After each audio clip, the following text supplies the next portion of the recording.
চীনের সাথে যখন আপনি গা মাখামাখি করতে যাবেন তখন আমেরিকা অ্যানয়েড হবে, আমেরিকা বিরক্ত হবে। এই চীন সফরটাকে আমেরিকা এবং ইন্ডিয়া কীভাবে দেখছে সেটাও কিন্তু একটা মৌলিক প্রশ্ন।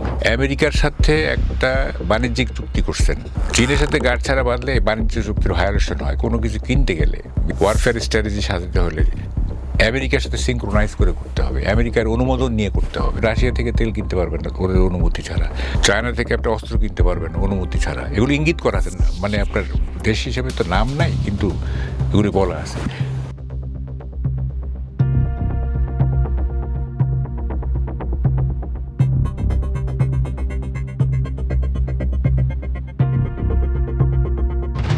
দেশের রাজনৈতিক পট পরিবর্তন, এরপরে অন্তর্বর্তীকালীন সরকারের দায়িত্ব গ্রহণ এবং তারপর দীর্ঘ অনেক বছর পর বিএনপির সরকার দল হিসেবে শপথ গ্রহণের মাধ্যমে দেশে আসলে অনেক রকমের পরিবর্তন ঘটেছে। নাগরিক সুবিধা কতখানি নিশ্চিত হয়েছে বা নেটিজেনরা আসলে নাগরিকদের অসুবিধা কি কি দেখতে পাচ্ছেন, এবং সেই সাথে নতুন গঠিত সরকার দলের আন্তর্জাতিক সফর এবং বর্তমানের রাজনৈতিক নানান দুরবস্থা বা রাজনৈতিক দলগুলোর ফিরে আসার একটা বড় রকমের চ্যালেঞ্জ, সেই সব কিছু নিয়ে সাম্প্রতিক সময় অনেক রকম প্রশ্ন উঠে এসেছে এবং সেই প্রশ্নগুলো নিয়ে আমরা কথা বলবো আজ আমাদের আজকের পলিটিক্যাল পালসের সাথে। আছে আমি আপনাদের হোস্ট সাদিয়া রোশনি সুজন এবং আমাদের সাথে আছেন লেখক ও সাংবাদিক মাহবুব কামাল। স্বাগতম। কেমন আছেন? জি আছি, আপনি কেমন? আমিও বেশ ভালো আছি। অনেকগুলো প্রশ্ন নিয়ে আজ আপনার মুখোমুখি হয়েছি। আমরা জানি যে আওয়ামী লীগের প্রতিষ্ঠাবার্ষিকীকে কেন্দ্র করে সারা বাংলাদেশের 6 জেলায় আসলে সেনাবাহিনী মোতায়েন করা হয়েছে। রাজধানীতেই 18,000 পুলিশ মোতায়েন করা হয়েছে এই মুহূর্তে, এবং নিষিদ্ধ ঘোষিত আওয়ামী লীগের কর্মকাণ্ড সম্ভাব্য নাশকতার আশঙ্কায় মূলত এই নিরাপত্তা ব্যবস্থা নেওয়া হয়েছে। বিএনপি সরকার এবং দল হিসেবে এই পরিস্থিতি এবং আওয়ামী লীগ নিয়ে বর্তমান চিন্তা ভাবনাটা আসলে কি? একবার বলা হচ্ছে যে স্বরাষ্ট্রমন্ত্রী বলছেন, আমাদের তথ্য উপদেষ্টা বলছেন যে আওয়ামী লীগ নামে কোনো দল নাই, এবং তথ্য উপদেষ্টা বলছে আওয়ামী লীগের সাহস নাই নামার। যদি তাই হয় তাহলে why so large huge deployment, এত আর্মি বা বিজিবি, এদের ডেপ্লয়মেন্টের কারণটা কি? বলতেছি যে আওয়ামী লীগ নাই, তাইলে কাকে প্রতিরোধ করার জন্য এই শক্তির মহড়া, তাই না? এটা একটা মৌলিক প্রশ্ন। যে জিনিসটা এক্সিস্ট করে না, হ্যাঁ, তাহলে কি আপনি you are fighting with the air? আপনি বাতাসের সঙ্গে যুদ্ধ করার জন্য সেনাবাহিনী নামাইছেন। ব্যাপারটা হচ্ছে যে আওয়ামী লীগ আছে, সত্যকে অস্বীকার করলে হয় কি নিজেরই ক্ষতি হয়। আপনি যদি আপনার শত্রুকে অ্যাসেস করতে না পারেন যে শত্রুর স্ট্রেংথ কতটুকু, তাহলে তো you cannot formulate your strategy, তাই না? আপনি যদি অস্বীকার করেন যে কিছুই নাই, তাহলে তো আর আপনার অগোচরেই শত্রুপক্ষ বেড়ে উঠবে, তাই না? সো সরকারের উচিত যে এখন আওয়ামী লীগের স্ট্রেংথ কতটুকু এটা প্রপারলি মেজার করা এবং সেটাকে পলিটিক্যালি ফেস করা, নট বাই ফোর্স। স্ট্রেংথটা কি তারা মেজার করেই আসলে এত সেনা মোতায়েন করেছে? হ্যাঁ, হইতে পারে। ওরা মুখে বলতেছে যে নেই, ভেতরে নিশ্চয়ই ওরা বুঝতে পারতেছে যে Awami League is a force, হ্যাঁ, পটেনশিয়াল ফোর্স। তো ফলে তারা প্র্যাকটিক্যালি তারা ঠিকই আর্মি ডিপ্লয় করতেছে। এবং কালকে আমি একটা স্ট্যাটাস দিছি, এটা ভাইরালও হয়েছে, যে নির্বাচিত সরকার যখন সেনাবাহিনীকে মাঠে নামায় তখন গণতন্ত্র নিজের সতীত্ব নিয়ে চিন্তিত হয়ে পড়ে। আপনি যখনই আর্মিকে ব্যবহার করতে যাবেন তার মানে হচ্ছে যে ডেমোক্রেসি যে চর্চাটা হচ্ছে সেটা প্রপারলি হচ্ছে না, ডেমোক্রেসি তার সতীত্ব হারায়। তো আর্মি নামাইছে এবং বোঝাই যাচ্ছে যে আওয়ামী লীগকে পলিটিক্যালি ফেস করতে পারছে না, তারা এখন ফোর্স অ্যাপ্লাই করতেছে। হ্যাঁ, যদি আওয়ামী লীগের যদি বেটার পলিটিক্স দিতে পারতো গভর্নমেন্ট, তাইলে কিন্তু এই ফোর্স অ্যাপ্লাই করা লাগতো না, তখন আর আওয়ামী লীগ অটোমেটিক মার্জিনালাইজড হয়ে যেত। হ্যাঁ, সত্যকে অস্বীকার কেন করব? হ্যাঁ, এবং সবসময় আমি দেখছি অ্যান্টি আওয়ামী লীগ ফোর্স যারা, তারা they have got every solution in their pocket. আপনি যাই বলবেন না কেন তারা একটা উত্তর বের করে দিবে, হ্যাঁ, একটা যেমন তেমন একটা লজিক বের করে দিবে। এবং মানে যুক্তিশাস্ত্র বাংলাদেশে খুবই হেল্পলেস, অসহায়।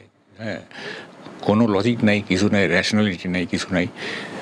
যেমন ধরেন প্রথম দিকে বলা হয়েছিল যে আওয়ামী লীগের জানাজা পড়ার মতো লোক থাকবে না, অথচ দেখেন প্রত্যেক আওয়ামী লীগ নেতার মানে ইভেন লোকাল লিডার তাদের জানাজা হাজার হাজার মানুষ হচ্ছে, অথচ বলতেছিল যে জানাজা পড়ার লোক হবে না।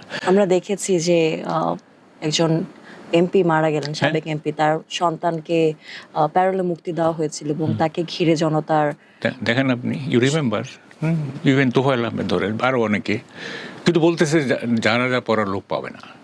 এটা হইলো কিছু। যেহেতু জানাজার বিষয়টি এলো, আমরা দেশ বরেণ্য একজন রাজনীতিবিদ তোফায়েল আহমেদকে দেখলাম যে তার শেষকৃত্যের সময় তার জানাজা কোথায় হবে এই বিষয়টিতে নিয়ে অনেক রকমের চাপ সৃষ্টি করা হয়েছে এবং জনতা সব বাধা ভেঙে আসলে উপচে পড়া ভিড় দিয়ে আসলে প্রমাণ করেছে যে আসলে তার প্রতি মানুষের কৃতজ্ঞতার জায়গাটি কেমন, কৃতজ্ঞতা মানে কি?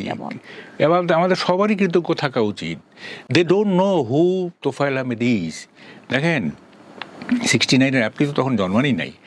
69-এর একটা সময় গেছে যখন পাকিস্তানের একদিকে ছিল আইয়ুব খান আর একদিকে তোফায়েল আহমেদ, মাঝখানে কেউ নাই। 69-এর যে মুভমেন্ট, গণ অভ্যুত্থান, সেটা তো তোফায়েল আহমেদ লিড করছে। ওই গণ অভ্যুত্থান যদি সফল না হইতো তাহলে তো বঙ্গবন্ধু জেল থেকে বের হয় না, বঙ্গবন্ধু জেল থেকে বের হয় 70-এর নির্বাচনও হয় না, মুক্তিযুদ্ধ হয় না। তাহলে প্রথমে বীজটা রোপণ তো করছে তোফায়েল আহমেদ। উনি ছাত্রদের 11 দফা দাবি নিয়ে আন্দোলন করে আইয়ুব খানের পতন ঘটাইছে। হ্যাঁ, অথচ মানে এখন অনেকেই দেখতেছে যে as if Tofail Ahmed is nobody. Tofail Ahmed is everybody. হ্যাঁ, তো had there been no Tofail Ahmed, that might have been known our liberation war. আমি জোর দিই, আই রিপিট, তোফায়েল আহমেদ না থাকলে আমাদের লিবারেশন ওয়ার না হইতে পারতো, অথবা দীর্ঘায়িত হইতে পারতো। তো ফলে এইসব চলতেছে, আপনি কি করবেন? এখন কিছু করার নাই। আমি তো বললাম যে যুক্তিশাস্ত্র খুবই হেল্পলেস বাংলাদেশে। চোখে মুখে দই, ওই যে আছে না হিন্দু মিথোলজিতে, চোখে মুখে দই, তারপরে বলবে কই কই কই কই। হ্যাঁ, কিন্তু দই মানে ওকে অভিযুক্ত করতেছে তুমি চুরি করে দই খাইছো কেন, বলছে কই কই না, কিন্তু চোখে মুখে দই লেগে আছে। কিন্তু হ্যাঁ, everything is clear, crystal clear, কিন্তু ওই যে অস্বীকার করবে, ই করবে। এখন দেখেন, আপনি আওয়ামী লীগের প্রশ্নে আসছেন না, একটা গান আছে না যে একটা চাবি মেয়েরা দিশি ছাইরা জনম ভরা চলতে আছে। হ্যাঁ, বঙ্গবন্ধু আওয়ামী লীগ নামক ঘড়িকে, জিয়াউর রহমান বিএনপি নামক ঘড়িকে এবং গোলাম আজম জামাত নামের ঘড়িকে একটা চাবি মেয়েরা ছাইরা দিছে, জনম ভরা চলতে আছে, চলতে থাকবে। এইটা নিঃশেষ করা যাবে না। তবু আমরা বলে থাকছি যে আসলে অদৃশ্য নেই, না এটা বললে তো অস্তিত্ব বিলীন হয়ে গেছে এবং তারপর আমরা মোকাবেলা করার প্রশ্নটাও আসছে, মোকাবেলা করার চেষ্টাও করছি হাজার হাজার সেনা মোতায়েন করে। তাইলে আমি তো আগেই বললাম, অস্তিত্বহীন একটা শক্তিকে আপনি কেন মোকাবেলা করার জন্য এত সেনাবাহিনী বিজিবি নামাচ্ছেন? তাইলে আপনি যেটা বলতেছেন তার এক্সিস্টেন্স নাই, সে এত ভয়াবহ রকম এক্সিস্ট করতেছে যে আপনাকে এত আর্মি নামাইতে হচ্ছে। একজন প্রবীণ লেখক, সাংবাদিক এবং অভিজ্ঞতায় তো আপনি অনেক কিছু দেখেছেন, সেখান থেকে আপনি এই মোকাবেলা করা বিএনপি বা সরকার দল হিসেবে আওয়ামী লীগকে মোকাবেলা করার এই পদ্ধতিটাকে আসলে কি হিসেবে অভিহিত করবেন? এইটাকে আমি বলবো যে এটা খুবই নন প্র্যাকটিক্যাল এবং একটা হাইলি ইমোশনাল স্টেপ এটা। হ্যাঁ, নেগেটিভ ইমোশন এবং কি বলে যে বাস্তবতা বর্জিত একটা স্টেপ, যেটা ফেল করতে বাধ্য। আওয়ামী লীগকে ফেস করতে হবে politically. There is no martial solution, কোনো মিলিটারি সলিউশন নাই এটা। হ্যাঁ, কোনো কোয়ার্সিভ বল প্রয়োগের কোনো সলিউশন নাই, এটা পলিটিক্যাল ফোর্স। আপনি এই জিনিসটা কেন বুঝতেছেন না? দেখেন, এনি ফিলসফি, এনি পলিটিক্স, হ্যাঁ, এইটা কখনো শেষ হয় না। এটা কখনো শেষ হয় না। এইটা ক্ষুদ্রাতি ক্ষুদ্র হলেও এটা টিকে থাকবে। কারণ এটা একটা আদর্শ।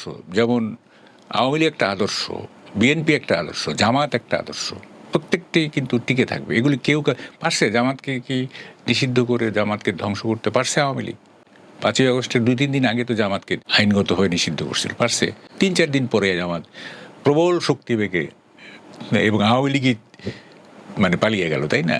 তো ফলে এই যে দেখেন, ইতিহাস বারবার শিক্ষা দেয়, হ্যাঁ, বারবার শিক্ষা দেয়, অথচ কেউ nobody takes lesson from history. হ্যাঁ, আপনি রাজনৈতিক সমীকরণের কথা বলছিলেন, মূলত আপনি কয়েকটা সময়কাল বললেন যে আওয়ামী লীগ যখন দেশ থেকে পালিয়ে গেল এবং তার আগ মুহূর্তে আসলে জামায়াত ইসলামকে রাজনৈতিকভাবে নিষিদ্ধ করা হয়েছে এবং তার কয়েকদিন পরেই তারা ফিরে এলেন দ্বিগুণ শক্তিতে, প্রবল শক্তিতে আপনি বলছিলেন। সেক্ষেত্রে আওয়ামী লীগকে নিষিদ্ধ করা হয়েছে বেশ কয়েক মাস হয়ে গেল। সেক্ষেত্রে আওয়ামী লীগকে বেশি সময় নিচ্ছে ফিরে আসতে? নিতে পারে আওয়ামী লীগ। মানে জামায়াত ইসলামকে নিষিদ্ধ করার মাত্র কয়েকদিনের ব্যবধানে তারা ফিরে এসেছে। এখানে একটা ব্যাপার আছে, আওয়ামী লীগের ক্ষেত্রে কত? আমি বলছি, জামাতকে অফিসিয়ালি নিষিদ্ধ করছে 2-3 দিন আগে, 5ই আগস্টে। কিন্তু জামাতের উপরে তো আপনার নির্যাতন, যেটা জামাতকে কোণঠাসা করার প্রক্রিয়া তো বহুদিন আগে থেকে, অফিসিয়ালি করছে 2-3 দিন আগে। ওটা তো একটা কাগজে ব্যাপার, তাই না? কিন্তু প্র্যাকটিক্যালি তো জামাতকে বহুদিন থেকেই তো জামাতের উপরে টর্চার চলতেছিল। সো আপনি ওইটাকে 2-3 দিন বলতে পারেন না। এটা একটা মানে 2-3 দিন একটা ফর্মাল ইয়ে হয়েছে আর কি। ইনফর্মালি তো জামাতের বিরুদ্ধে চলতেছিল, তাই না? আওয়ামী লীগ কবে ফিরে আসবে উই নেভার নো। 75-এ যখন বঙ্গবন্ধুকে হত্যা করা হলো, এরপর ইট টুক 21 ইয়ার্স টু কাম ব্যাক। 96-এ আসছে, তার মানে 75 থেকে 96, 21 বছর লাগছে আওয়ামী লীগকে টু রিটেন ইটস পাওয়ার, তাই না? এইবার কত বছর লাগবে ওই ডোন্ট নো। এটা 1 বছর, 2 বছর। আপনার অভিজ্ঞতা কি বলছে? আমার কিন্তু খুব বেশি দিন লাগবে না এই অর্থে যে মানে অ্যান্টি আওয়ামী লীগ ফোর্স যেটা, সেটা তো পজিটিভ রাজনীতি করতেছে না, মানুষকে তো খুশি করতে পারতেছে না।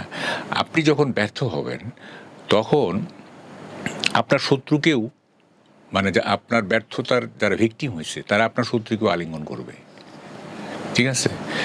তো ফলে এখন আওয়ামী লীগ পাবলিকের ধরেন শত্রু, মানে কতটুকু শত্রু মিত্র সেটা তো আর অ্যাসেসমেন্ট হয় নাই, ধরে নিলাম শত্রু। এখন আপনি গভর্নমেন্ট যদি ব্যর্থ হয় তাহলে তো পাবলিক মনে করবে যে আচ্ছা ঠিক আছে, এ পারতেছে না, দেখি আরেকবার আওয়ামী লীগকে চান্স দিয়ে দেখি। বাজারে কথা উঠছে, বাজারে আপনার যারা লো ইনকাম গ্রুপ, যারা এই যে ডাউন ট্রোডেন পিপুল, আপনি দেখবেন বলে যে আগেই ভালো ছিলাম। এটার পার্সেন্টেজ কত আমি জানি না, কিন্তু একটা কথা উঠছে তো। মাইনাসে প্লাসের একটা সমীকরণ আমরা হয়তো বা দেখতে পারি। এবং বাংলাদেশের সমীকরণ না, এইটা বোঝা খুব মুশকিল। আমি একটা টক শোতে বলতেছিলাম যে এ যাবৎকালের সবচেয়ে কঠিন সমীকরণটা হচ্ছে আপনার আইনস্টাইনের E=mc²। খুব ডিফিকাল্ট একটা সমীকরণ এটা, এইটাও আমি বুঝি। E=mc²। এবং কিছু জিনিস আমি নিজে বুঝি, কিছু জিনিস বুঝাইয়া দিলে বুঝি, কিন্তু বুঝি না এমন কিছু নাই। কিন্তু বাংলাদেশের রাজনীতির সমীকরণটা আমি আসলেই বুঝি না। হ্যাঁ, একটু সময় লাগবে হয়তো, আর একটু অভিজ্ঞতার দরকার আছে। এত কমপ্লিকেটেড না এটা, বোধহয় এটা ইটারনালি চলতে থাকবে।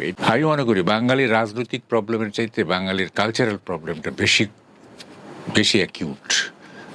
বাঙালির অ্যানথ্রোপোলজিক্যাল সমস্যা আছে, নৃতাত্ত্বিক সমস্যা আছে। রাজনৈতিক সমস্যাগুলো এই নৃতাত্ত্বিক সমস্যা এবং কালচারাল সমস্যার গর্ভ থেকে জন্ম নিচ্ছে। ৭১-এ এত রক্ত হইলো, তারপরে বিভিন্ন সময় রক্ত, ২৪-এ এত রক্ত, তারপরে কেন ভালো হচ্ছে না? নিশ্চয়ই একটা ব্যাপার আছে নিশ্চয়ই, তাই না? তো ফলে এগুলি কখন মানে এগুলো সলভ হবে, কবে এগুলোর নিষ্পত্তি হবে, এটা বলা খুব মুশকিল। এবং যেটা আমি প্রচার করে বেড়াই সেটা হলো যে আমাদের ইমিডিয়েট কোনো সলিউশন নাই, আমাদের মিড টার্ম কোনো সলিউশন নাই, ইভেন আমাদের লং টার্মের কোনো সলিউশন নাই। 20-25 হাফ এ সেঞ্চুরি মধ্যে হবে কি না এটা বলা মুশকিল। Maybe it will take centuries together. যে আমাদের যেমন ধরেন ডাচ অ্যান্ড দ্য ডেনিশ, হ্যাঁ, নেদারল্যান্ডস এবং ডেনমার্কের লোকজন যারা আগে পাইরেটিস ছিল, জলদস্যু ছিল, স্ন্যাচার ছিল, তারা আজকে সিভিলাইজড। ওভার দি সেঞ্চুরিটা হয়েছে, হ্যাঁ, এভলিউশনারি বিবর্তনের মধ্যে দিয়ে আমাদের হয়তো ওরকম যেতে হবে, ডিকেইড আফটার ডিকেইড। বিবর্তন তো একটা চলমান প্রক্রিয়া। এই মুহূর্তে আমাদের আরো একটা গুরুত্বপূর্ণ শব্দ রাজনৈতিক প্রেক্ষাপটে, সেটা হচ্ছে মব সন্ত্রাস। আজকে আমার ধারণা আপনি জানেন ৩২ নম্বর একজন সাংবাদিককে পিটিয়ে তাকে বেশ কঠিন একটা ভয়াবহ পরিস্থিতির মধ্য দিয়ে যেতে হয়েছে, এবং ওই সময়টায় একটা রাজনৈতিক দলের মিছিল ছিল এবং সেখান থেকেই মূলত তার উপর আক্রমণটা করা হয়েছে। আপনি এই ব্যাপারটাকে কি হিসেবে বলবেন? এটা কি মব? হ্যাঁ এটা কি মব বলা যায়? হ্যাঁ মব, অবশ্যই মব। অবশ্যই মব কি, মব হচ্ছে, মবের সংজ্ঞাটা কি দেখেন আমাদের, আপনি শুনেন ইউনুসের যে 18 মাস না, যে 18 মাসে মব সংস্কৃতি প্রাতিষ্ঠানিকতা পাইছে, এটা একটা দুঃস্বপ্নের সময় ছিল। মবকে কি আসলে প্রাতিষ্ঠানিকতা দেওয়ার মতো কোনো বিষয়? হ্যাঁ, প্রাতিষ্ঠানিকতা না হলে এটা যাচ্ছে না কেন? আর কোনো দেশে কি প্রাতিষ্ঠানিক না। স্বীকৃতি দেওয়া হয়ে থাকে মবকে? না, এটা তো অফিসিয়াল স্বীকৃতি না, এটা তো আর কিন্তু আমরা যে পরিমাণে মব ঘটাচ্ছি ঘটাচ্ছি, সেটা তো আসলে এটা প্রাতিষ্ঠানিক স্বীকৃতির পর্যায়ে চলে গেছে। হ্যাঁ, ইউনুসের যে শাসন, সেই শাসনটা আমাদের ইতিহাসে একটা দুঃস্বপ্নের মতো, ইটস এ নাইটমেয়ার। আজকের যে সমাজের যে সমস্ত অপকর্মগুলি, সেগুলি কি আগেও ছিল অপকর্ম, কিন্তু সেগুলিকে করছে, ইনস্টিটিউশনালাইজ করছে। এখন মব সংস্কৃতির জন্ম হয়েছে ইউনুসের আমলে, মানে প্রাতিষ্ঠানিকতা পাইছে। তো তখন তার যে প্রেস সেক্রেটারি শফিকুল আলম সাহেব, উনি বলছিলেন যে এগুলো মব না, এটা প্রেশার গ্রুপ, মানে মবকে উনি প্রেশার গ্রুপ বলতেছে। তখন আমি টেলিভিশনগুলিতে মব এবং প্রেশার গ্রুপের পার্থক্যটা এক্সপ্লেইন করছিলাম। In political science, pressure group is an organized entity that influences government to change its policies. গভর্নমেন্টকে ইনফ্লুয়েন্স করে পলিসি চেঞ্জ করার ব্যাপারে। দে ডোন্ট অ্যাপ্লাই ফোর্স, এটা পরামর্শ, অ্যাডভাইস, কাউন্সেলিং আর কি। But mob is a unruly riotous crowd to achieve a particular goal. Unruly, এটার কোনো শৃঙ্খলা নাই, কোনো মানে একটা অনিয়মতান্ত্রিক এবং রায়োটাস, দাঙ্গাবাজ। হ্যাঁ, তারা তাদের একটা গোল থাকে, সেটা অ্যাচিভ করার জন্য যে ফোর্স অ্যাপ্লাই করে, সেটা হচ্ছে মব। এখন যেহেতু এখানে আপনার কিছু লোক একজনকে ধরে পিটাইছে, তো মব এনি মানে কি বলে যে এক্সট্রা কনস্টিটিউশনাল, অসাংবিধানিক, মানে নিয়ম বহির্ভূত, আইন বহির্ভূত যে কোনো কর্মকাণ্ডই হচ্ছে আপনার অপরাধ, এবং সেটা যদি কালেকটিভ বডি করে থাকে তাহলে সেটা হচ্ছে মব। ঠিক আছে, আপনি একা করলে এটা মব হবে না, এটা একটা গ্রুপ লাগবে আর কি। হ্যাঁ, গ্রুপ ফোর্স অ্যাপ্লাই করে আপনার তাদের টার্গেট অ্যাচিভ করতে চায়। দেখেন ইউনুস সাহেব যা ক্ষতি করে গেছে, এবং তার চলে যাওয়ার 3 দিন আগে আমেরিকার সঙ্গে যে চুক্তিটা করে গেছে, একটা রাষ্ট্রবিধ্বংসী চুক্তি করে গেছে সে আর কি। সে আমাদের ইতিহাসে একটা কি বলবো, মানে একটা ভিলেইন ক্যারেক্টার হিসেবে থাকে। কিন্তু মাহবুব ভাই, আপনারা তো অভিজ্ঞতায়, বয়সে এবং ক্যারিয়ারের দিক থেকে আসলে অনেক কিছু দেখেছেন। সেই জায়গাটায় দেশ নিয়ে কথা বলার ক্ষেত্রে আপনাদের একটা আলাদা অধিকারও থাকে, এবং আপনারা কথা বলেছেনও। এতখানি সরব থাকার পরেও কেন এই বিষয়গুলোকে আমরা নিয়ন্ত্রণে আনতে পারিনি? সরকার তো আসলে জনতার ক্ষমতাই একটা চেয়ারে বসে, এই দায় কি আপনাদের উপরে আসে না? আপনি এখন যেমন বলছেন যে আসলে ভুল করে গেছে, আমাদের ক্ষতি করে গেছে, নিশ্চয়ই ক্ষতিটা আপনি আগেও টের পেয়েছেন। আমি তো প্রথম ফ্রম ডে ওয়ান আমি এটার প্রতিবাদ করতেছিলাম, সবাই করে নাই, আমরা কয়েকজন করছি। দেখেন এইটা মানে 5ই আগস্টের পরে একটা ঐতিহাসিক কোটেবল কোট আছে সাইমন বলিভারের। Simon Bolivar was a great revolutionary. সে ল্যাটিন আমেরিকার 5টা দেশের মুক্তি সংগ্রামে ছিল। তার একটা কথা আছে, রেভলিউশন ডিভাউরস ইটস ওন চিলড্রেন। বিপ্লব তার নিজের সন্তানদের খেয়ে ফেলে। যারা বিপ্লবে অংশ নেয়, বিপ্লবের পরে তারা ডিরেল হয়ে যায়। তো এরকম ডিরেল হয়েছে অনেকে। হ্যাঁ, আপনার যারা জুলাই যোদ্ধা যারা ছিল, ডিরেল হয়েছে। তারপরে 5ই আগস্টের মধ্যে দিয়ে একটা থিওক্রেটিক শক্তি, একটা ধর্মতাত্ত্বিক শক্তি জন্ম নিছে, একটা ফান্ডামেন্টালিস্ট শক্তি জন্ম নিছে, যেটাকে আমরা জেহাদি বলতাম তখন। হ্যাঁ, তাদের মধ্যে কোনো র্যাশনালিটি নাই।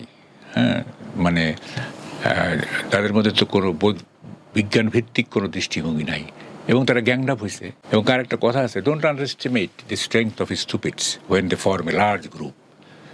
স্টুপিডরা যখন একটা বড় দল গঠন করে, তখন তার শক্তিকে আন্ডারএস্টিমেট করতে নেই। এই বড় দল গঠন তো আর একদিনে হয়নি। 5ই আগস্টের পরে এইসব কি বলে যে অ্যান্টি সোশ্যাল কি বলে যে অ্যাক্টিভিটি তো হয়েছে, এবং এই অ্যান্টি সোশ্যাল অ্যাক্টিভিটিগুলি অনেককে প্যাম্পার করছে, উৎসাহিত করছে, এনকারেজ করছে, এবং যারা শুভবুদ্ধি সম্পন্ন তারা মাইনর হয়ে গেছে, ওরাই মেজর হয়ে গেছে। হ্যাঁ, তো ফলে এই শুভবুদ্ধি সম্পন্ন লোকরা কোণঠাসা হয়ে গেছে। হ্যাঁ, এবং তাদের ভয়েস ওইভাবে শোনা যায় নাই। হ্যাঁ, সো ফেইন্ট ছিল। এখন কি শোনা যাচ্ছে? এখন তো ধীরে ধীরে মানুষ কথা বলতেছে, এখন তো অনেক সাহস সঞ্চয় করছে। ইউনূসের আমলে তো কোনো কথাই বলা যায়নি। এখন যেহেতু এটা একটা ইলেক্টেড গভর্নমেন্ট, ইউনূসের গভর্নমেন্ট তো টোটালি এটা একটা অটোক্রেটিক গভর্নমেন্ট ছিল।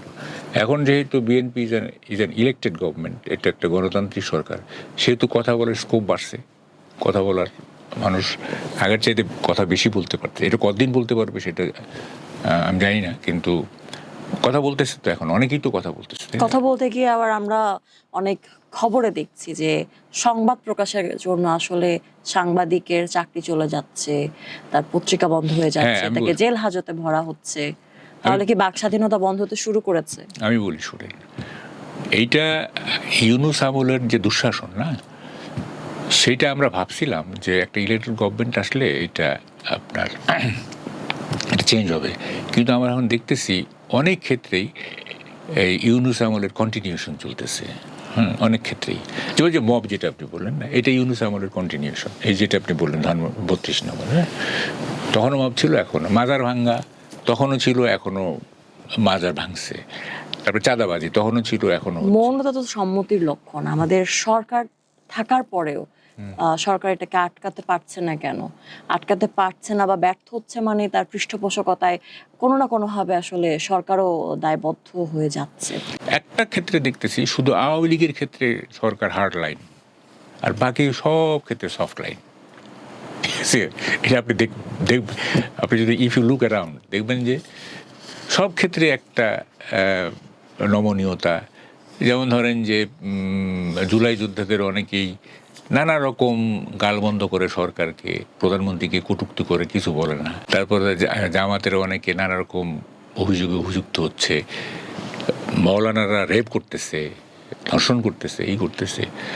তারপরে ধরেন যে নানা রকম সংসদে দাঁড়িয়ে নারী সাংসদকেও অবমাননামূলক অনেক কথা বলার এবং এবং আইনের নিয়ম আমরা অলরেডি তৈরি করে ফেলেছে। এবং আইনটা প্রয়োগ করা হচ্ছে শুধু আওয়ামী লীগের ক্ষেত্রে। অন্যান্য যে অপশক্তি, অন্যান্য যে ক্রাইম বা অপসংস্কৃতি, গালিগালাজের সংস্কৃতি এবং কি বলে শিষ্টাচার বহির্ভূত যে সমস্ত, এগুলোর ব্যাপারে সরকারের কোনো মাথা ব্যথা নাই। Sarkar is busy with Awami League. একটা ইমাজিনারি, একটা কাল্পনিক শক্তির বিরুদ্ধে তারা কি শক্তি মানে প্রয়োগ করলো, এবং সরকার মানে নিজেই তো প্রতিষ্ঠাবার্ষিকী সফল করে দিল, তাই না? আওয়ামী লীগকে আর সফল করতে হইলো না। এটা কি দাঁড়াইলো? আওয়ামী লীগকে ঠেকানোর জন্য যদি এত শক্তি প্রয়োগ করতে হয়, তাহলে তো অটোমেটিক বোঝা যাচ্ছে যে আওয়ামী লীগ একটা শক্তি। আপনার অভিজ্ঞতা কি বলছে যে এই যে আওয়ামী লীগকে মোকাবেলার জন্য সরকারের, বিএনপি দলের যে তৎপরতা, এই তৎপরতা আসলে সরকারকে কোনোভাবে প্রশ্নবিদ্ধ করছে? আমি তো আগেই বললাম যে আওয়ামী লীগকে মোকাবেলা করতে হবে রাজনৈতিকভাবে। Political problem should be address politically. এটার কোনো কোয়ার্সিভ, কোনো বল প্রয়োগের সমাধান নাই। ঠিক আছে, তো অতীতে আমরা দেখছি বল প্রয়োগ করে রাজনৈতিক সংকট দূর করতে যারা গেছে তাদেরই পতন হয়েছে। শেখ হাসিনা পতন কেন হয়েছে? সে বিএনপি জামাতের পলিটিক্সটাকে পলিটিক্যালি ফেস করে নাই, বন্দুক দিয়ে ফেস করতে চাইছে জুলাই আগস্টের। তাহলে কি একই পুনরাবৃত্তি আমরা আবারও দেখব? হ্যাঁ, হচ্ছে তো। এখন তো আপনি এটা এখন পর্যন্ত তো আর বর্তমান সরকার স্বৈরাচারী হয়ে ওঠেনি, এখনও হয়ে ওঠেনি, বাট ইট টেন্ডস টু, প্রবণতা দেখা যাচ্ছে। হ্যাঁ, প্রবণতা দেখা যাচ্ছে যে আলটিমেটলি হয়তো তারাও চূড়ান্ত বল প্রয়োগ করবে। যাই হোক, আমরা এই সরকার, অন্তর্বর্তীকালীন সরকারের অনেক সমালোচনা করলাম আমাদের আলোচনার মধ্যে। এবার একটু আমরা আলোর দিকে যেতে চাই, যেখানে আলোর একটা আশা জনগণের মনে জাগছে। সেটা হচ্ছে যে প্রত্যেক সরকার দল গঠন করার পর আন্তর্জাতিক অনেক সফরে তারা যায়। এই মুহূর্তে আমাদের সরকার থেকে আসলে মাননীয় প্রধানমন্ত্রী চীন সফরে আছেন। আন্তর্জাতিক সফরে বেশ কয়েকটি দেশের মধ্যে চীন একটা অন্যতম গন্তব্য তার, এবং সেখানটায় দ্বিপাক্ষিক বেশ কয়েকটি চুক্তি স্বাক্ষরের সুযোগ তৈরি হয়েছে বলে আমরা শুনতে পাচ্ছি। 15টা থেকে 17টি দ্বিপাক্ষিক চুক্তি আসলে সই হতে পারে। আপনি সফরটাকে কিভাবে মূল্যায়ন করছেন, এবং বাংলাদেশ চীনের সম্পর্কে এই চুক্তি স্বাক্ষর বা এই সফরটা কতখানি প্রভাব রাখবে? আপনি আলোর কথা বললেন তো, this is one side of the coin, the other side of the coin is dark. জনগণের চোখে আসলে যেটুকু সামনে আসে আলোটাকেই সামনে আনা হয়, পরবর্তীতে মানুষ আসলে আধারটাকে ফেস করে বুঝতে পারে যে আসলে এটা হয়ে গেছে। চীনের সাথে যখন আপনি গা মাখামাখি করতে যাবেন, তখন আমেরিকা অ্যানয়েড হবে, আমেরিকা বিরক্ত হবে। এই চীন সফরটাকে আমেরিকা এবং ইন্ডিয়া কীভাবে দেখছে সেটাও কিন্তু একটা মৌলিক প্রশ্ন।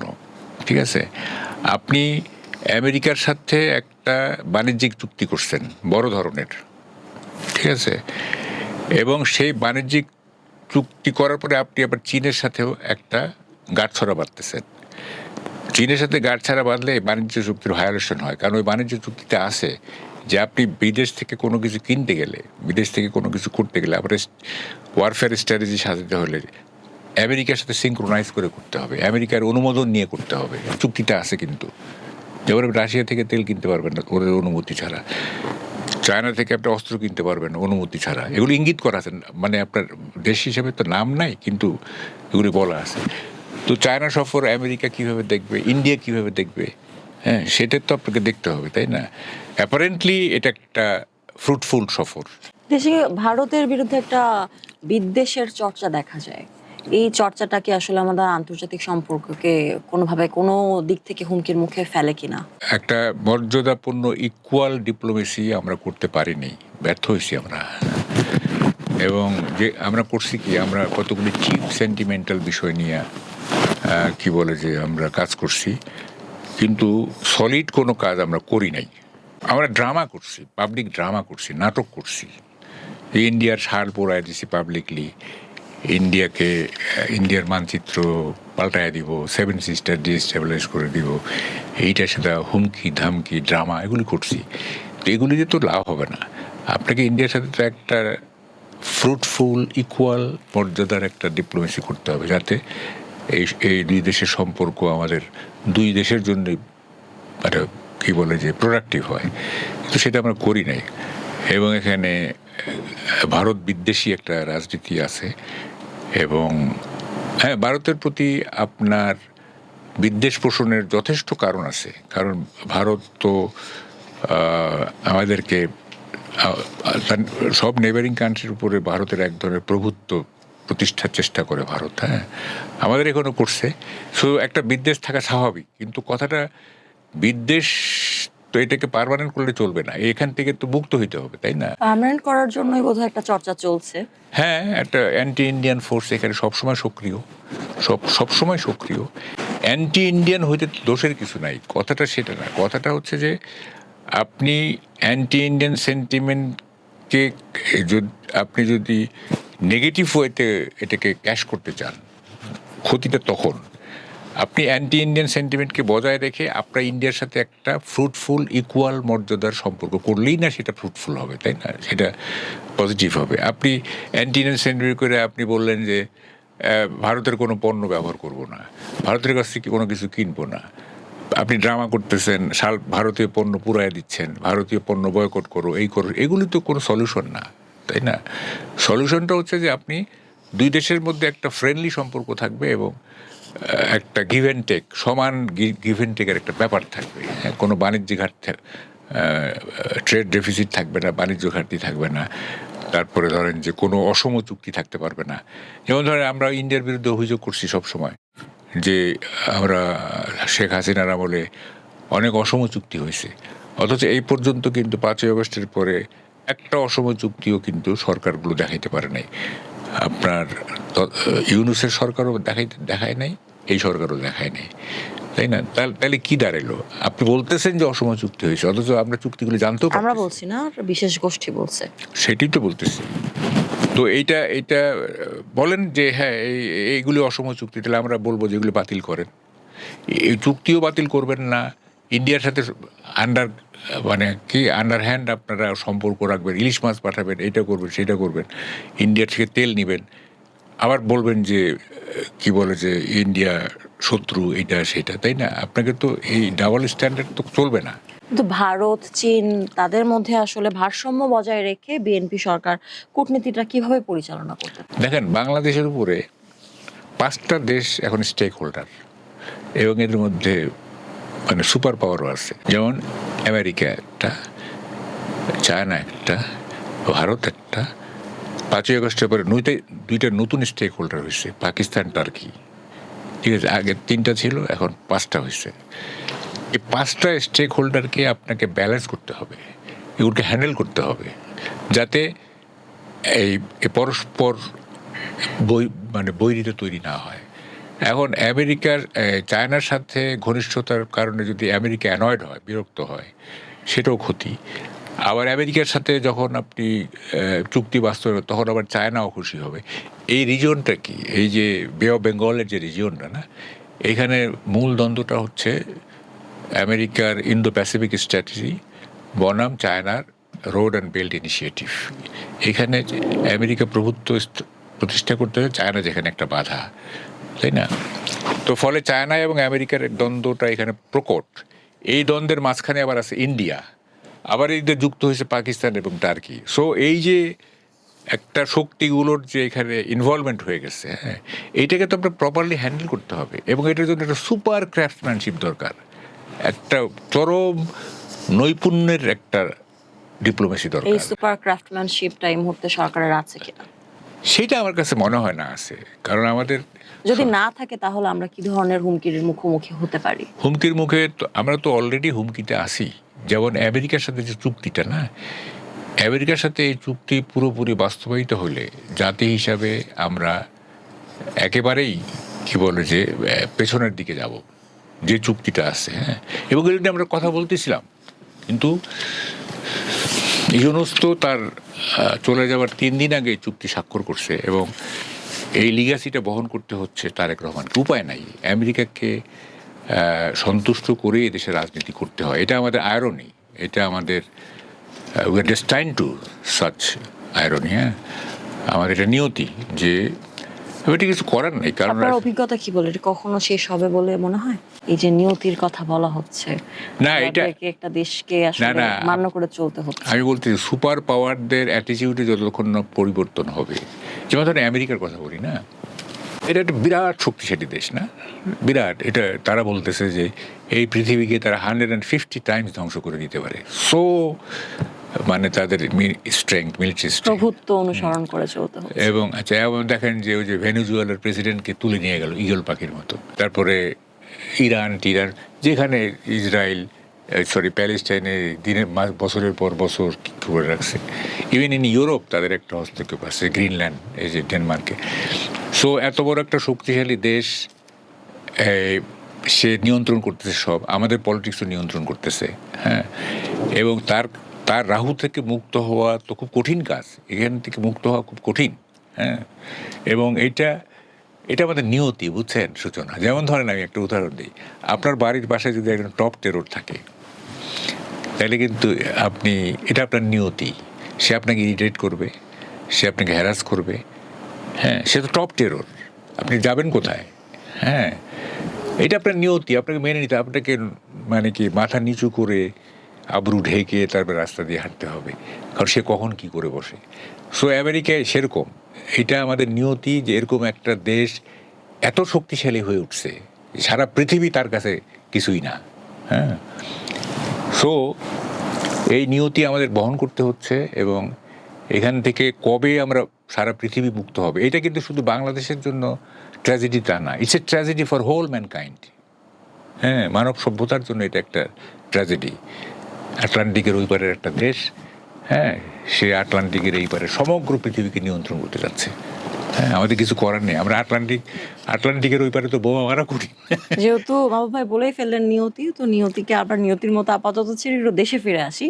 সে দেশে আসলে আসলে আবারও বিএনপি সরকার গঠন, বিরোধী দল নিয়ে আলাপ করতে হয়, অর্থনীতি পুনরুদ্ধার, শৃঙ্খলা ফিরিয়ে এবং জনপ্রত্যাশা পূরণে আসলে এই মুহূর্তে বিএনপির সামনে প্রধান চ্যালেঞ্জগুলো কি কি? এই মুহূর্তে প্রধান চ্যালেঞ্জ হচ্ছে দেশের ইকোনমি ফিরিয়ে আনা, ইকোনমি স্ট্রং করা, আর 2 নম্বর হচ্ছে পলিটিক্স অফ অ্যাকোমোডেশন, অর্থাৎ টলারেন্ট পলিটিক্সটা কীভাবে করা যায়, হ্যাঁ, এবং আওয়ামী লীগকে কীভাবে মোকাবেলা করা যায় সেই পদ্ধতিটা বের করা। তাহলে এটা এই রেস্টলেসনেস, এই অস্থিরতা চলতে থাকবে। আজকে আওয়ামী লীগকে কেন মোকাবেলা করতেই হচ্ছে, কেন করতে হচ্ছে বলি, পরিমার্জিত বা পরিবর্তিত হয়ে আসা আওয়ামী লীগকে কেন তারা গ্রহণ করবে না? হয়তো ভয় পায় যে আওয়ামী লীগের ভোট বেশি, হয়তো ভয়, তা নাহলে কেন করবে না, তাই না? আপনার কথাতে কিন্তু উত্তর লুকিয়ে আছে আবার, যে কোনটা? বলেন আওয়ামী লীগের ভোট বেশি, ভোট আসলে কি তাহলে আবারও জনগণের সমর্থনই তো সব থেকে বড় রাজনৈতিক শক্তি? হ্যাঁ, আমি বলতেছি গভর্নমেন্ট হয়তো ভাবতেছে যে আওয়ামী লীগকে স্পেস দিলে যে আওয়ামী লীগ আবারও ক্ষমতায় চলে আসতে পারে। তারা ভাবতেছে, আসবে কিনা সেটা পরের ব্যাপার। হ্যাঁ, আওয়ামী লীগের তো একটা ভোট ব্যাংক আছে না, আছে তো অ্যারাউন্ড 40%। এটা কি কমছে? এটা কমে নাই, তাই না? কমছিল 5ই আগস্টের পরে কমছিল, কিন্তু আবার সেগুলো তো আবার তো বাড়তেছে, তাই না? তো ফলে এটা একটা রাজনৈতিক শক্তি মনে করতেছে সরকার। তো এইটা আওয়ামী লীগকে কীভাবে কন্টেইন করতে হবে, আওয়ামী লীগকে কীভাবে ধারণ করতে হবে, এইটা বের করতে হবে। এটা ট্রুথ অ্যান্ড রিকনসিলিয়েশনের মাধ্যমে হোক, যেভাবে করতে হবে। অনেক দিবস তো আছে, প্রতিটা দিবসেই তো আপনার আবার আওয়ামী লীগকে কমব্যাট করার জন্য আবার সেনাবাহিনী নামাইতে হবে, তাই না? তো আপনি যদি সবসময় অস্থির থাকেন যে আওয়ামী লীগকে মোকাবেলা করতে, আপনি কাজ করবেন কখন? তাহলে আপনাকে এটা পার্মানেন্ট সলিউশন লাগবে তো, তাই না? আওয়ামী লীগকে কমব্যাট করতে গিয়ে, মোকাবেলা করতে গিয়ে যদি আপনার এত শক্তি ব্যয় করতে হয়, হ্যাঁ, এত দুশ্চিন্তা করতে হয়, এত অকুপেশন থাকে, মানুষ এত অকুপাইড থাকতে হয়, আপনার মাথায় যদি সবসময় একটা অকুপেশন থাকে ধরেন, তা আপনি তো অন্যান্য কাজ কীভাবে করবেন? আপনি তো ভালোভাবে করতে পারবেন না। মাথায় যদি একটা অকুপেশন থাকে যে ওই একটা বড় প্রবলেম নিয়ে আপনি সবসময় ভাবতে থাকেন, তা আপনি যদি ফ্রিলি কাজ করতে না পারেন, without any tension, without any anxiety, যদি আপনি কাজ করতে না পারেন, তাহলে তো আপনি বাকি কাজগুলো ঠিকমতো করতে পারবেন না। সো আওয়ামী লীগকে কীভাবে আমি বলতেছি না যে কি বলে যে কীভাবে করবে সেটা গভর্নমেন্টের ব্যাপার, কিন্তু আওয়ামী লীগকে কন্টেইন করতে হবে। কীভাবে করবে সেটা আপনারা বুঝেন, কারণ এটা একটা ফোর্স, এটা একটা পলিটিক্যাল ফোর্স। হ্যাঁ, এটা ওই আমি একটা কথা বলি যে আওয়ামী লীগ তো মশা না যে আমি কীটনাশক স্প্রে করে দিলাম আর মশাগুলি মরে গেল, তাই না? এটা একটা ফোর্স, তাই না? এখন এইটাকে আপনাকে ধারণ করতে হবে। কিভাবে করবেন সেটা আপনি বুঝবেন। আমরা তাহলে আপনার ভাষ্যমতে যেটা আমরা উপনীত হলাম সেটা হচ্ছে যে সরকারের মাথার অনেক বড় একটা ব্যথার জায়গা হচ্ছে আওয়ামী লীগ, যেটি একটা অদৃশ্য রাজনৈতিক দল, এবং বর্তমানে বিরোধী দলও তো আছে। এই সব কিছুকে ছেড়ে আমরা একটু সংসদে যেতে চাই। সংসদে আমরা সম্প্রতি বিভিন্ন অধিবেশনে বিভিন্ন রকম আলোচনায় নানান রকম সমালোচনার সম্মুখীন হয়েছি বিভিন্ন জনের বক্তব্য থেকে। এর মধ্যে জামায়াতের এমপি আব্দুল মুন্তাকিম সংসদে নিজেকে বলেছেন শহীদ মুক্তিযোদ্ধার সন্তান, এবং এই দাবিটা করার পরে পরবর্তীতে স্লিপ অফ টাং বলে এটাতে দুঃখ প্রকাশ করেছেন, সংশোধন করার চেষ্টা করেছেন। এই ঘটনাকে আপনি কিভাবে দেখেন, এবং মুক্তিযুদ্ধের ইতিহাস এবং রাজনীতির মধ্যে এই ধরনের বিতর্কের প্রভাব আসলে কতখানি? না, একটা তো বড় কাণ্ড ঘটে গেছে, সেটা হলো যে 24-এর গণ অভ্যুত্থানকে 71-এর মুখোমুখি করা হয়েছে, এবং 24-এর গণ অভ্যুত্থান দিয়ে 71-কে মুছে ফেলার একটা চেষ্টা হয়েছে 5ই আগস্টে। এটা খুবই বড় ধরনের ক্রাইম হয়েছে, এটা একটা ইটস এ ক্রাইম 71-কে মুছে ফেলা। হ্যাঁ, 24-এর গণ অভ্যুত্থান তো একটা গণতান্ত্রিক আন্দোলন, আর 71 হচ্ছে স্বাধীনতার আন্দোলন, তাই না? ওইটা একটা দেশ দিছে, আর এখানে আমরা গণতন্ত্র পুনরুদ্ধার করছি 24-এ, গালফ অফ ডিফারেন্স, তাই না? এটা একটা বড় অপরাধ হয়েছে। আর আপনি যেটা বললেন, দেখেন আমাদের পলিটিশিয়ানরা না, তারা মুখে যা আসে তাই বলে, এবং কন্ট্রাডিক্টরি কথা বলে, স্ববিরোধী কথা বলে, এবং আপনি নিশ্চয়ই জানেন যারা মিথ্যা কথা বলে তাদের স্মরণ শক্তি ভালো হইতে হয়। যাদের মেমোরি ভালো না তাদের মিথ্যা কথা বলা উচিত না, কারণ সে তালগোল পাকায় ফেলবে। মানে গতকাল সে কি বলছে এটা বলে থাকবে না, তখন এটা একটা তালগোল পাকায় ফেলবে, ধরা পড়ে যাবে। কিন্তু মানে বাবার নাম তো মানুষ ভুলে যায় না, বাবার সম্পর্কে খুব সেনসিটিভ মানুষের ব্যক্তিগত জায়গা থেকে। না, বাবার নাম ঠিক আছে, তাই সে উনি ভাবতেই পারেন নাই যে 81 সালে যে তার জন্ম, 81 সালে জন্ম হইলে তার বাবা কিভাবে শহীদ হয় 71-এ, 10 বছর আগে কী হয়েছে, এই ম্যাথমেটিক্সটা, এই ক্যালকুলেশনটা উনি করেন নাই, না করেই উনি বলে ফেলছেন একটা কথা। হ্যাঁ, কারণ উনি তো সত্যবাদী না।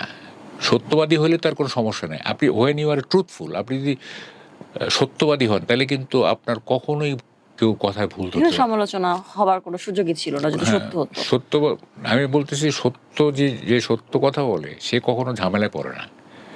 মিথ্যা কথা যে বলে সে ঝামেলা পড়ে, কারণ আগেরটার সাথে পরেরটা নাও মিলতে পারে যদি স্মৃতিশক্তি ভালো না হয়।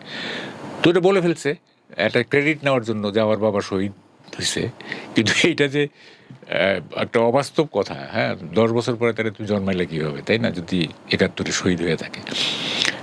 এরকম ক্রেডিট নেওয়ার জন্য অনেকে বলে, যেমন আমাদের প্রাইম মিনিস্টার নিজেও একটা বড় ভুল করছেন, যদিও উনি কেন এটা বললেন উনি বলতেন যে মৌলানা ভাসানী ধানের শীষ জিয়া রহমানের হাতে তুলে দিছিলেন, অথচ মৌলানা ভাসানী মারা গেছেন 76 সালে, আর 79 নির্বাচনে 3 বছর আগে।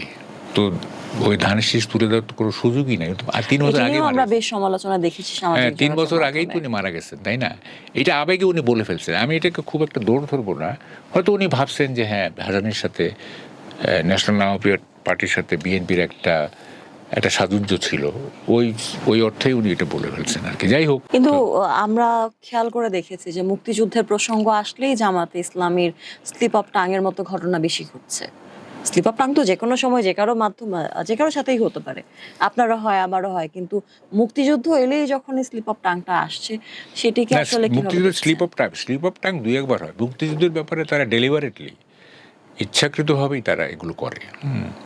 স্লিপ অফ টাং কোনটাকে বলে, যে এইটা বলতে চাইছি এইটা বলে ফেলছি, সেটা না।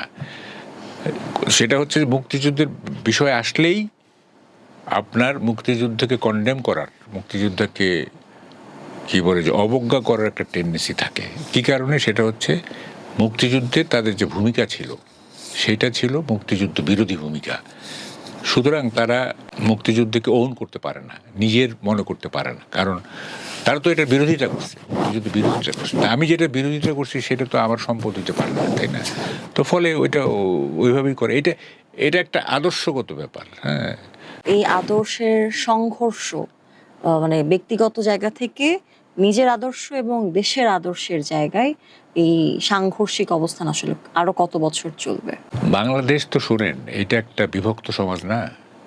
আমাদের তো জাতীয় ঐক্য বলে কিছু নাই। এটা একটা বিভক্ত, শার্পলি ডিভাইডেড সোসাইটি। এটা আফ্রিকার ট্রাইবাল সোসাইটির চেয়েও খারাপ। মানে আফ্রিকার গোত্র বিভক্ত সমাজ আছে না বিভিন্ন দেশে, তো সেরকম আমাদের এখানে রাজনীতি বিভক্ত সমাজ, এটা শার্পলি ডিভাইডেড। হ্যাঁ, তো এইটা চলতেই থাকবে। এইটা রিজলভ হওয়ার কোনো সম্ভাবনা আমি দেখি না। বাঙালি সব একটা মাত্র সময় ঐক্যবদ্ধ ছিল, সেটা হচ্ছে 71-এ। তাহলে তো আপনার কথা মতো কিন্তু দেখা যায় যে 71-এ যে আমরা সবাই একসাথে হয়েছিলাম, সুতরাং এটা আমাদের মূল আদর্শের জায়গা। মানুষের মতবিরোধ আসতে পারে, আপনার সাথে আমার মত নাই মিলতে পারে, কিন্তু এই আদর্শের জায়গা, যে আদর্শ সবাইকে ঐক্যবদ্ধ করেছিল, বাংলাদেশকে স্বাধীনতা এনে দিয়েছিল, সেখানটায় বিরোধ আসলে কিভাবে আসে? ওখানে শুনেন, ওখানে তো তাদেরকে আমরা পেলে পুষিয়ে বড় করি কিভাবে, তাদেরকে আমরা চেয়ার দিই কিভাবে? 71-এ তো 100% তো আর মুক্তিযুদ্ধের পক্ষে ছিল না। 70-এর নির্বাচনে তো জামাতে ইসলামও ভোট পাইছিল, তাই না?